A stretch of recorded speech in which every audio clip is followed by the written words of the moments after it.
question that keeps coming to my mind about the non-vegetarian part of Islam. Could you please explain me the significance of sacrifice, and is it a must that a Muslim who does not take non-vegetarian is not a Muslim?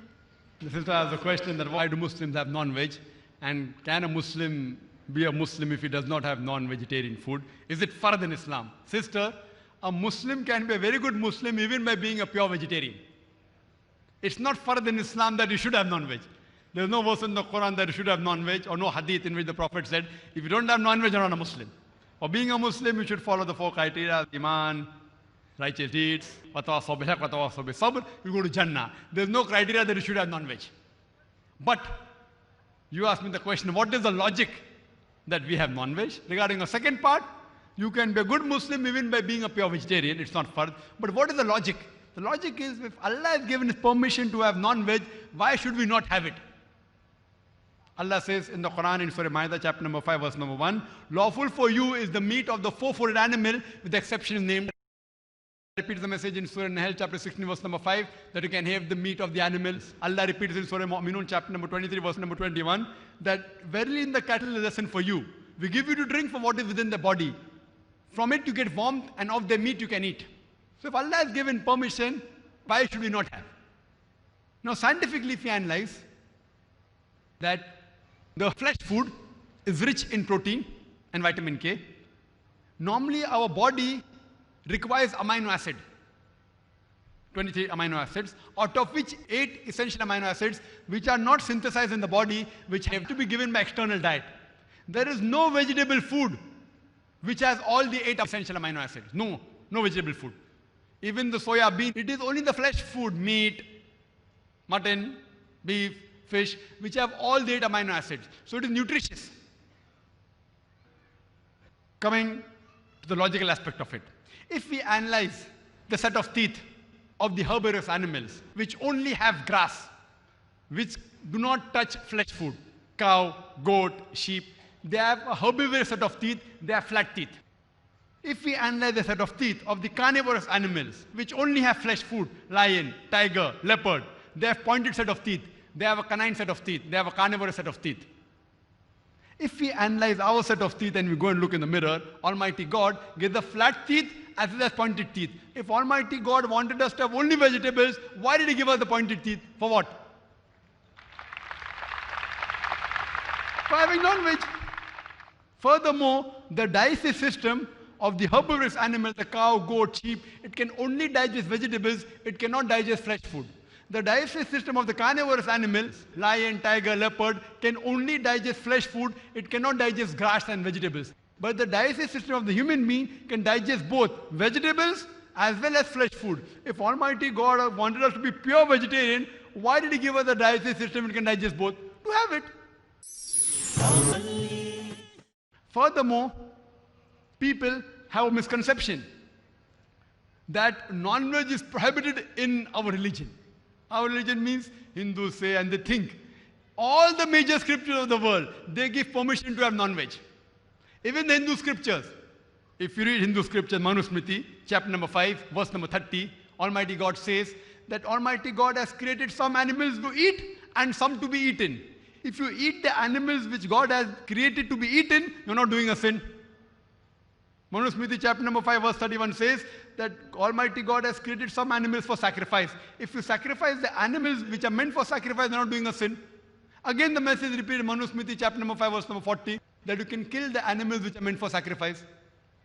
There are in Vedas and all, there are quotations that sages and saints had beef, they even had cow.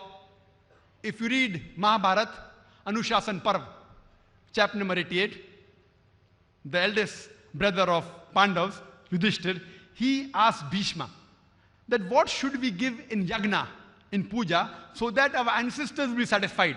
So Bhishma says, you can check the references, Mahabharat, Anushasan Parv, chapter number 88. If someone is thinking I'm pulling a fast one, you can go home and check it up. I'm giving references from my memory, Alhamdulillah, by the God-given computer. Bhishma says that if you give herbs and shrubs, vegetables, our ancestors will be satisfied for 1 month. If you give fish, for 2 months. If you give meat, for 3 months. If you give rabbit for 4 months, if you give goat for 5 months, if you give bacon for 6 months, if you give birds for 7 months, if you give deer for 8 months, and the menu continues, if you give buffalo for 11 months, if you give cow 1 full year, if you give cow in yagna for ancestors, they'll be satisfied for 1 full year. And if you want to satisfy your ancestor inexhaustibly forever, give the meat of rhinoceros. So this is the full menu. You can have fish, you can have vegetables, you can have birds, you can have deer, you can have buffalo, you can have beef. It's there in your scriptures. Several references. The reason why some of the Hindus say that you should not have non-veg, they started being influenced by other philosophies like Jain philosophy, which even in their scriptures it gives permission. But when you ask these people, why don't you have non-veg? They say, see, killing living creature is a sin. Therefore, we prefer having vegetables. Now science and advance have come to know that even the plants have got life.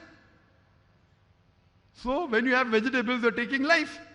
So now the logic is saying, yes, brother Zakir, plants have got life, but plants can't feel pain. Therefore, killing a plant is a lesser sin as compared to killing an animal.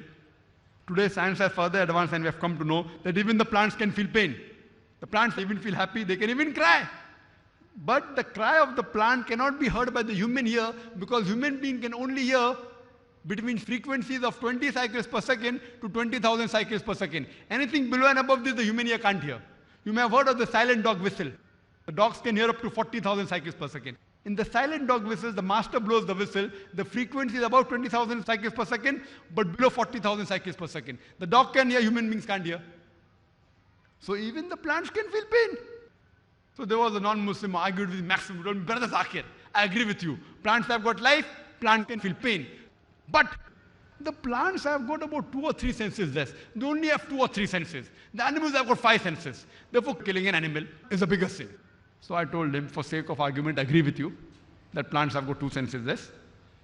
Animals have got 5 senses, plants have got 2 or 3 senses. For sake of argument, I agree with you. But I asked him a question. Suppose you have a brother who's born deaf and dumb. Cannot speak, cannot hear. When he grows up, somebody comes and kills him. So will you go and tell the judge, oh my lord, give the murderer less punishment because my brother was deaf and dumb? You will tell him, give him a bigger punishment. Usne masoom ko mara. He has killed an innocent human being. In Islam, it doesn't work like that. Less senses, 5 senses, 3 senses. Allah says in the Quran in Surah Baqarah, chapter number 2, verse number 168, eat of the things which are lawful for you. What is halal for you, you can eat. What is tayyib for you, you can eat. What is good, you can eat. Basically, sister, if the non-Muslims in India don't have non-veg, I've got no problem. Because if everyone in India starts having non-veg, the prices of mutton and beef will go high. So personally, I've got no problem. But if someone comes and argues with me, you're doing a sin, that's the time I reply. So it's not fard having non-veg, but if you like it and if you have it, there's no problem. Hope that answers the question. And for more details, refer to the debate. I had a debate with the Jain, the president of the Indian Vegetarian Congress. The topic was, is non-vegetarian food permitted or prohibited for a human being? He tried to prove scientifically that non-veg is haram. Human beings should not have it. And I've given the reply. You can refer to the video because it's about 4.5 hours debate. It's a very hilarious debate, mashallah. May we have the next one?